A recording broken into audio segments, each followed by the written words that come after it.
প্রশ্ন ১। জান্নাতের সে বিশেষ ঝর্ণা বা নহরের নাম কি যা কিয়ামতের দিন নবীজি সাল্লাল্লাহু আলাইহি ওয়াসাল্লামের উম্মতদের পান করানো হবে এবং যা একবার পান করলে আর কখনো তৃষ্ণা লাগবে না? ক. জমজম, খ. হাউজে কাউসার, গ. সালসাবিল। সঠিক উত্তরটি জানার আগে ভিডিওটিতে লাইক দিয়ে দ্বীনি কাজের অংশীদার হন। সঠিক উত্তরটি হবে খ. হাউজে কাউসার। হাউজে কাউসারের পানি দুধের চেয়েও সাদা এবং মধুর চেয়েও মিষ্টি। নবীজি নিজ হাতে তার প্রিয় উম্মতদের এই পানি পান করাবেন। প্রশ্ন ২। পবিত্র কোরআন মাজিদ দীর্ঘ কত বছর ধরে অবতীর্ণ হয়েছিল? ক. ১০ বছর, খ. ১৫ বছর, গ. ২৩ বছর। আপনি যদি সত্যি ইসলাম সম্পর্কে আরও জানতে চান তাহলে চ্যানেলটাকে সাবস্ক্রাইব এবং পেজটাকে ফলো করুন। সঠিক উত্তরটি হবে গ. ২৩ বছর।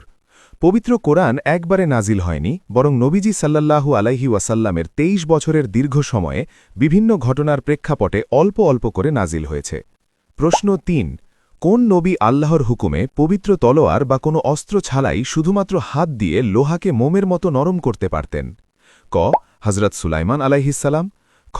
হজরত দাউদ আলাইহিসসালাম, গ. হজরত ইয়াকুব আলাইহিসসালাম। উত্তরটি জানার আগে ভিডিওটি শেয়ার করুন। একটি ভালো কথা শেয়ার করাও সাদাকা। এই জ্ঞানটি শেয়ার করে আপনিও সাদাকায় জারিয়ার অংশীদার হন। আপনার হয়তো একটি শেয়ার হাজারো মানুষকে সঠিক পথে আনবে। সঠিক উত্তরটি হবে খ. হজরত দাউদ আলাইহিসসালাম।